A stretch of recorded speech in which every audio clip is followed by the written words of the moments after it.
It's early spring training, but we're watching Christopher Morel and how he transitions to third base. Seems to be struggling, and Matt Shaw, the Cubs' first-round pick from a year ago, has looked pretty good at the hot corner. What can we glean from that this part of spring?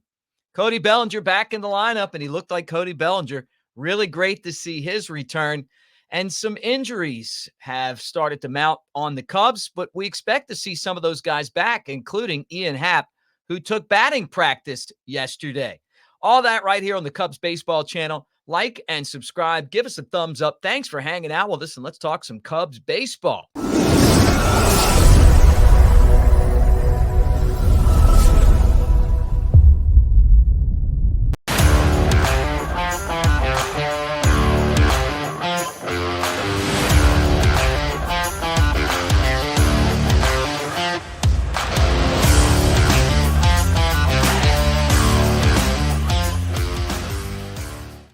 What do you say, everybody? I'm Mick Gillispie at Broadcaster Mick on the socials, and I appreciate all of you guys for hanging out here.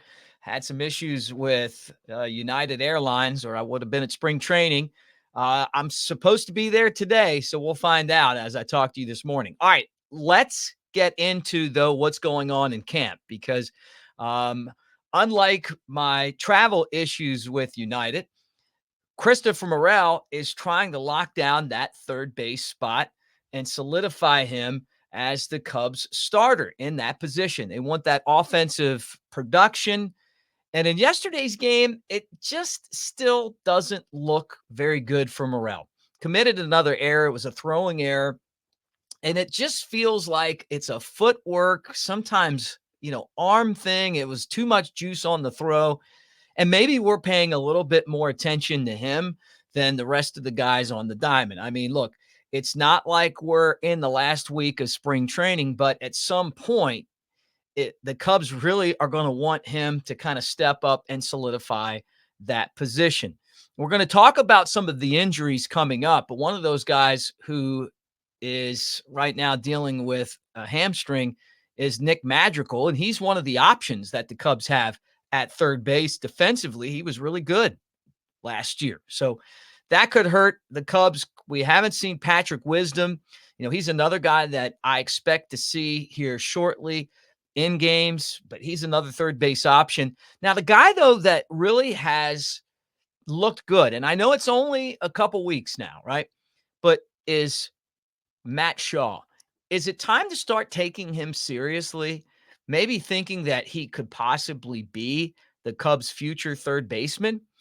He hasn't played a ton of games in the minor leagues, and he's going to have to go and develop a little more, you would think, right?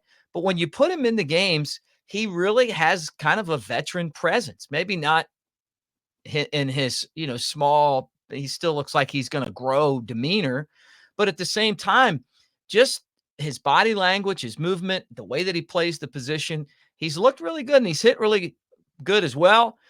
And I think that there's probably some people that are going, you know what? Morel better get it figured out, because Shaw is hard charging, and he may be the future of that position over at third. Still a long way to go, but at some point, Morel's going to have to get that figured out. And Craig Counsell has already said that, hey, this isn't going to be resolved in spring training. And I think the longer that it stays unresolved, the better for Matt Shaw, because eventually the Cubs are going to want him in the big leagues anyways, a first-round pick.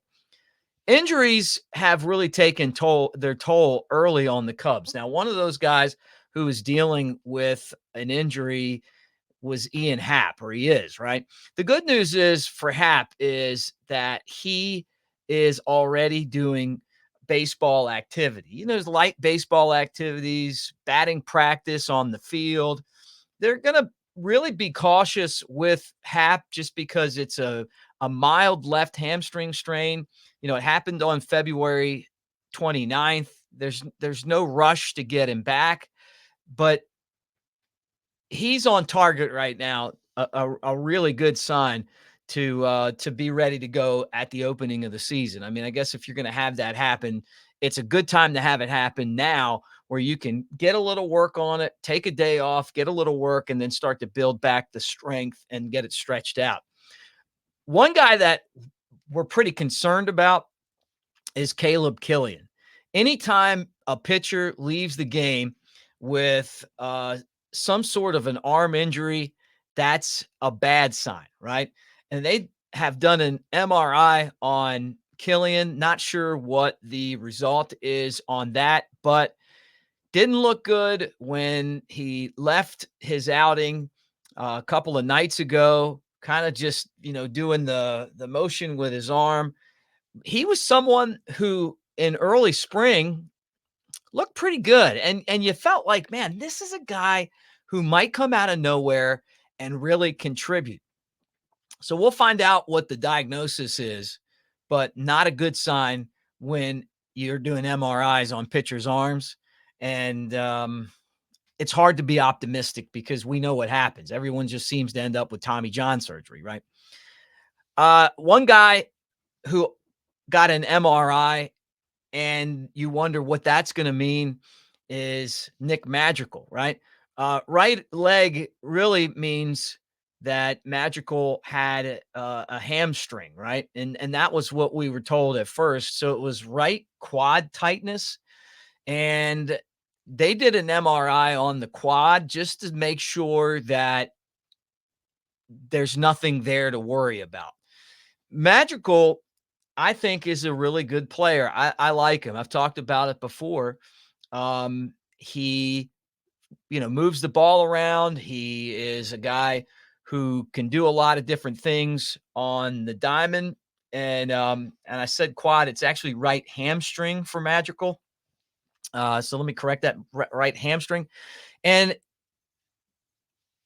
he has just dealt with an array of injuries.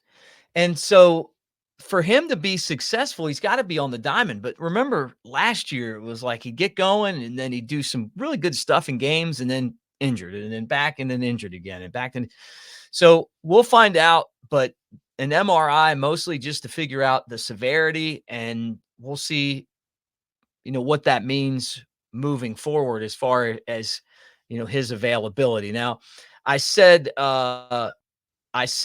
right quad tightness, but I was actually talking about Patrick Wisdom. So Wisdom simulated game. He's already starting to face big league arms. Did that on March the 5th. And Craig Counsell said that Wisdom was on target to be back in some games, maybe even this weekend or early next week. So be nice to see Wisdom in there and contributing. And then the last guy who's on the IL right now, or out of action in spring training, is Brendan Davis. He's been day to day. Remember, he had the concussion. He was hit in the helmet by a pitch on the game February 27th against the Reds. So, he's going to bounce back sometime soon, but it wasn't severe. But anytime you get hit in the helmet with a pitch, these days they do a much better job of, hey, let's take a week. Let's, take 10 days.